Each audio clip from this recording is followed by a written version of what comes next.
សែនល្អតែកូនមិនដែលខ្វាយខ្វល់ដល់ចិត្តលោកបន្តិចឡើយលោកតែងផិតភ័យរាល់ថ្ងៃពុំមានពេលស្បាយព្រោះកូនសំឡាញ់នេះហើយមិនដែលឲ្យលោកសប្បាយ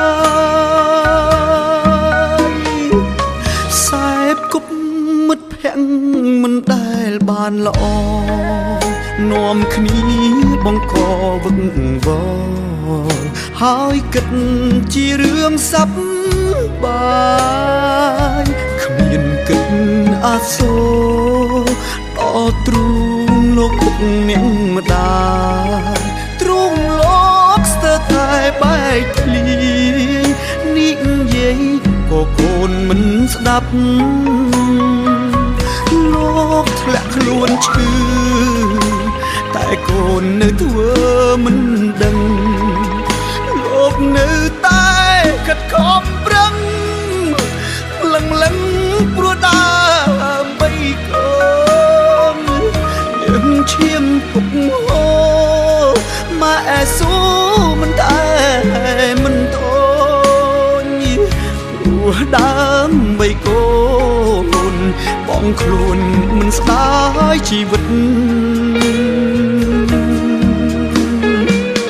គុំរំភ្ញាក់ខ្លួនស្ទើរតែហួងពេល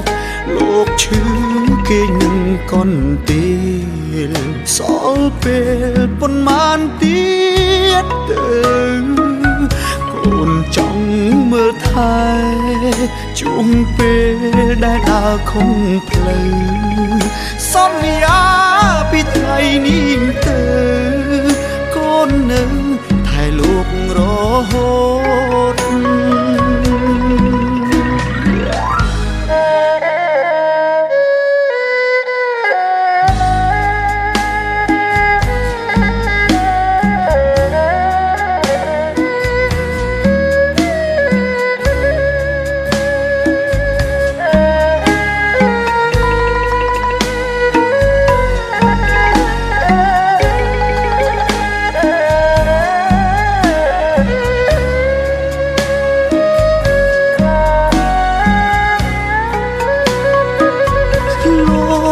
ខ្លួនឈឺ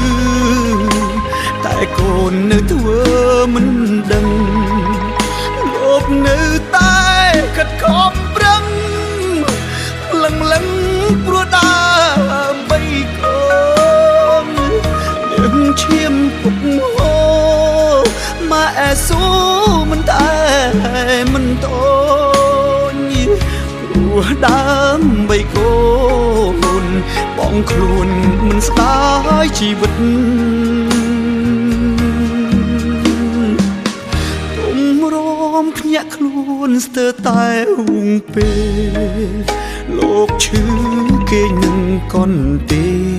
លសល់ពេលប៉ុន្មានទៀតទៅកូនចង់មើលថែជួងពេលដែលដើរខុំផ្លូវសន្យាពីថ្ងៃនេះទៅកូននៅថែលោករហូត